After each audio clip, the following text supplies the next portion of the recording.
Assalamualaikum warahmatullahi wabarakatuh. Perkenalkan, nama saya Reza Anjariansyah, mahasiswa dari Fakultas Teknologi Komunikasi dan Informatika, Program Studi Sistem Informasi.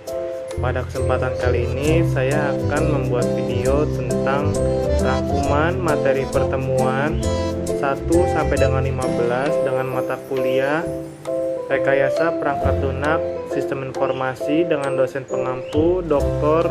Agung Triayudi Eskom Mkom sebagai syarat untuk memenuhi tugas kedua sebelum ujian akhir semester. Lanjut saja, kita langsung pembahasan. Yang pertama, software development. Software development merupakan pengembangan sebuah perangkat lunak yang dijalankan secara sistematis menghasilkan sebuah produk yang baik dan berkualitas.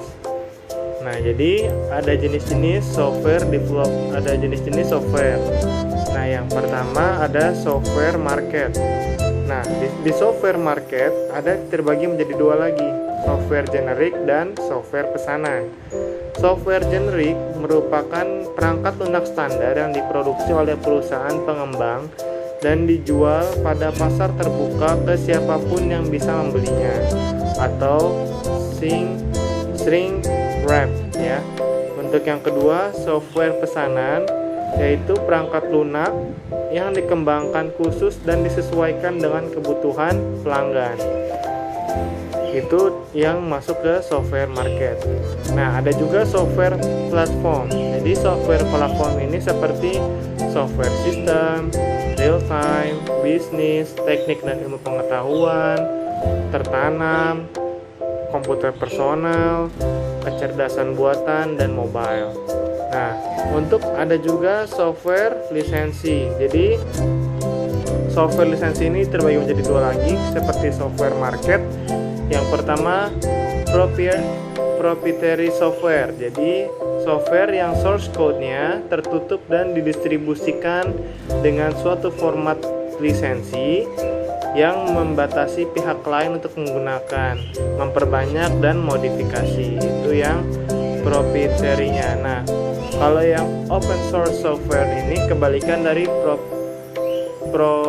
proprietary-nya software. Jadi software yang source code-nya terbuka dan didistribusikan dalam suatu format lisensi yang memungkinkan pihak lain secara bebas memperbanyak dan memodifikasi source code di dalamnya. Oke, kita lanjut.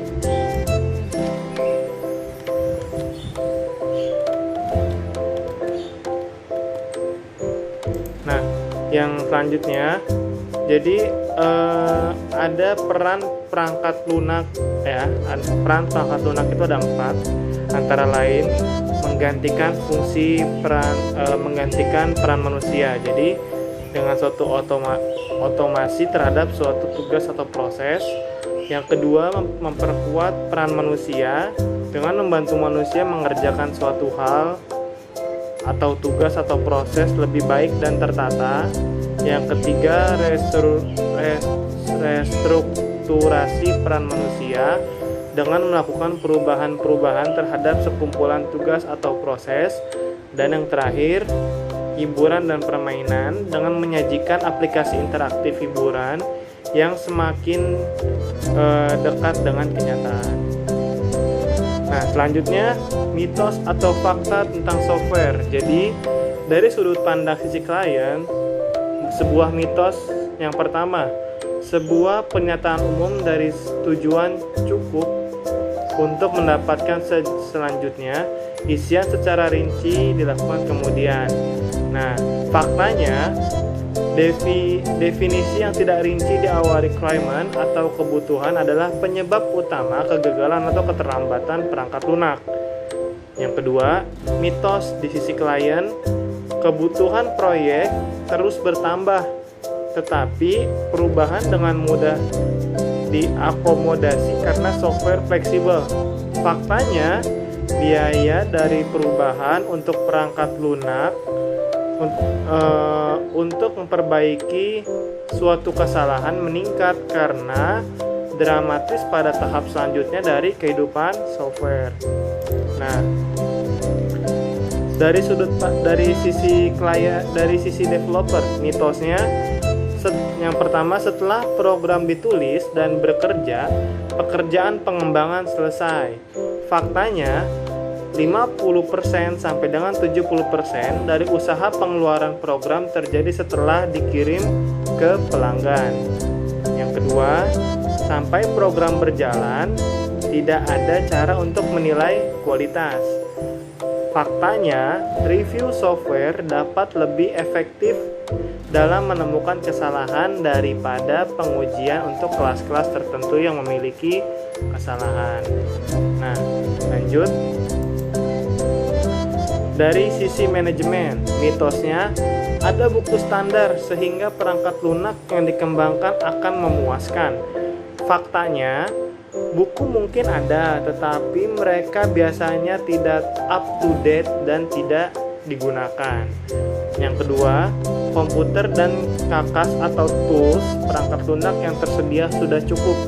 Faktanya, case tools diperlukan tetapi biasanya tidak diperoleh atau tidak digunakan. Nah, yang ketiga, kita selalu dapat menambahkan jumlah programmer jika proyek terlambat penyelesaiannya. Faktanya, menambahkan orang untuk proyek yang terlambat akan membuat penyelesaian perangkat lunak lebih lambat. Oke. Nah, selanjutnya kita bahas ke rekayasa perangkat lunak. Jadi, proses rekayasa perangkat lunak itu sebagai berikut, ada technical process dan metode teknis. Jadi, untuk technical process digambarkan dengan metode yang diterapkan dalam tertentu dari SDLC atau yang sering kita bahas, Software Development Life Cycle. Ada analisis, desain, programming, dan testing. Nah, untuk metode teknis memunculkan paradigma seperti berorientasi terstruktur, objek, aspek, dan lain-lain. Nah, kapan diterapkannya rekayasa perangkat lunak? Pada saat pre-project, project initiation, nah terus project realization, dan software delivery and maintenance. Nah, tantangan utama yang dihadapi oleh rekayasa perangkat lunak ada 3. Yang pertama, heterogeneity. Mengembangkan teknik untuk membangun perangkat lunak yang dapat mengatasi perbedaan platform dan lingkungan eksekusi. Yang kedua, delivery. Mengembangkan teknik yang mengakibatkan pengiriman perangkat lunak lebih cepat. Yang ketiga, trust. Mengembangkan teknik menunjukkan bahwa perangkat lunak dapat dipercaya oleh para penggunanya. Oke. Nah, untuk software development life cycle seperti yang tadi saya sudah bahas, ada planning, ada analysis, ada design, ada implementation. Mungkin kalau diurutkan planning, design, analysis, implementation. Nah, jadi kita lanjut ke software requirement. Requirements atau persyaratan dapat disebut juga kebutuhan, ya. Kebutuhan sebuah pernyataan tentang apa yang harus dilakukan atau karakteristik seperti apa yang perlu dimiliki oleh software untuk menyelesaikan permasalahan. Jadi jenis requirement itu ada 3 macam. Yang pertama, software requirements. Nah, software requirements itu sendiri ada 2 lagi, fungsional dan non-fungsional. Jadi untuk fungsional itu persyaratan layanan yang harus diberikan oleh software untuk menyelesaikan masalah dan juga membuat bagaimana software harus beraksi terhadap input tertentu dan bagaimana software harus berlaku pada kondisi tertentu. Nah, untuk non-fungsional, persyaratan yang tidak langsung berhubungan dengan fungsi spesifik yang disediakan oleh sistem. dan terdapat beberapa jenis persyaratan non-fungsional. Yang pertama, technical requirement. Kedua, performance requirement. Yang ketiga, usability requirements. Yang keempat, reliability requirement. Yang kelima, security requirement. Oke. Yang kedua, ada user requirement. Jadi mendeskripsikan persyaratan fungsional dan non-fungsional sehingga dapat dipahami oleh user yang tidak memiliki pengetahuan teknik yang rinci. Yang kedua, hindari deskripsi rinci tentang perancangan perangkat lunak. Yang ketiga, ditulis dengan bahasa natural, format dan diagram intuitif yang sederhana. Yang terakhir, sistem requirement. Yang pertama, persyaratan sistem adalah persyaratan untuk sistem secara keseluruhan. Dalam requirement mengandung komponen perangkat lunak dan persyaratan perangkat lunak. Nah, ada model pengembangan perangkat lunak ya. Jadi ada yang seperti waterfall. Model waterfall itu model yang untuk seperti air terjun, jadi prosesnya menurun. Ada juga yang prototyping, dia yang prosesnya seperti circle tapi dia seperti spiral, cuman dia satu tujuan, maksudnya satu arah. Nah, kalau misalnya yang evolutionary itu dia seperti waterfall, cuman dia tidak menyambung ke bawah tapi menyambung ke samping. Dan metode spiral, kalau metode spiral yaitu proses yang berulang-ulang. Nah, analisis dan desain. Nah, analisis itu jatuhnya fokus pada pemahaman masalah. Terus functional requirement dan small model.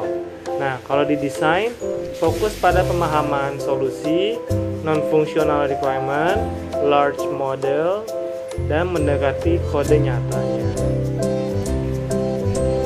Nah, jadi komponen utama arsitektur sistem itu ada common use dan advanced. Jadi commonnya berarti terpusat, tersebar, dan client server architectures. Nah, untuk advanced, virtualization dan cloud computing. Oke, jadi arsitektur terpusat itu ada keuntungan dan kerugiannya.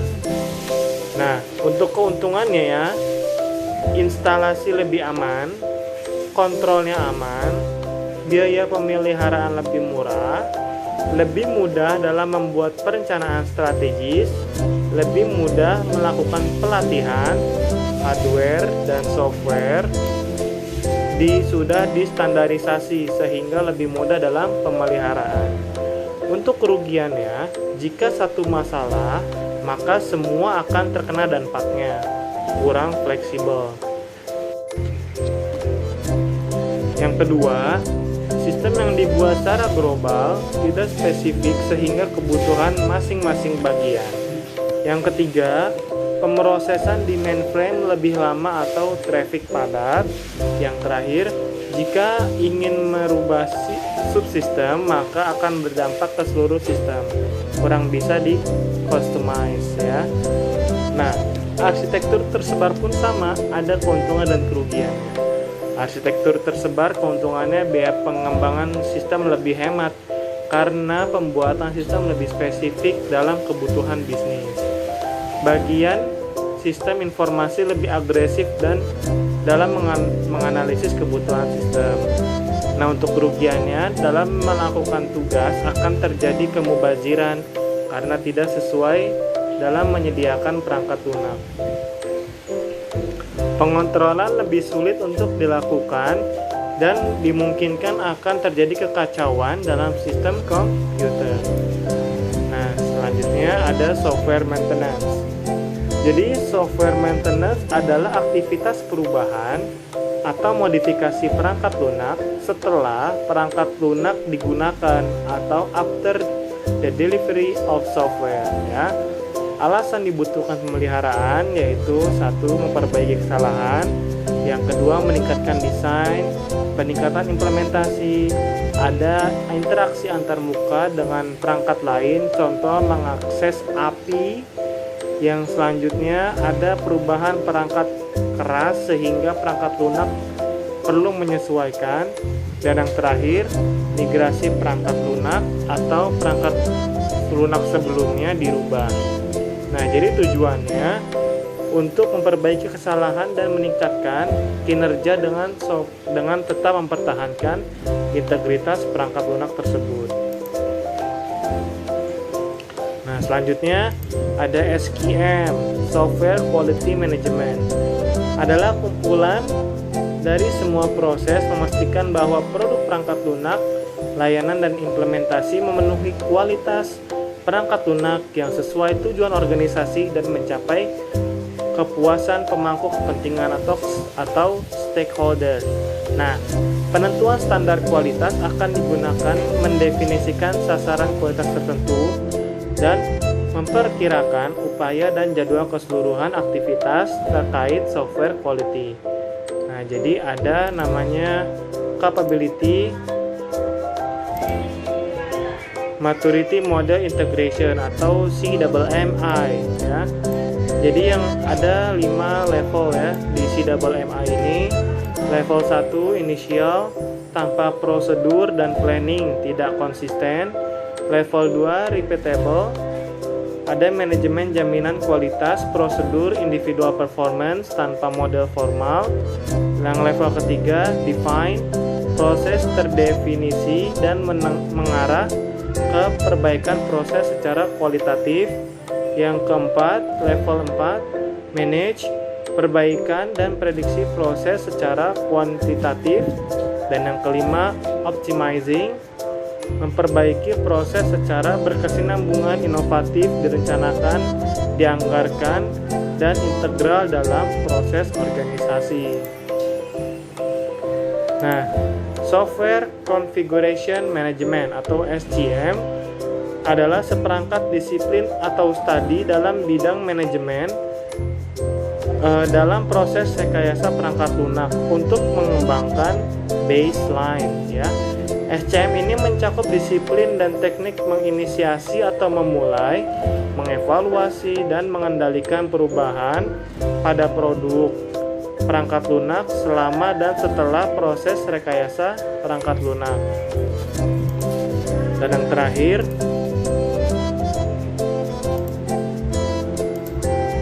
cukup mungkin ya. Ya, jadi sama, masih SCM tapi definisinya sama. Oke, baik, cukup sekian video kali ini. Saya membahas pertemuan 1 sampai dengan 15 mata kuliah rekayasa perangkat lunak. Dan cukup sekian. Wassalamualaikum warahmatullahi wabarakatuh.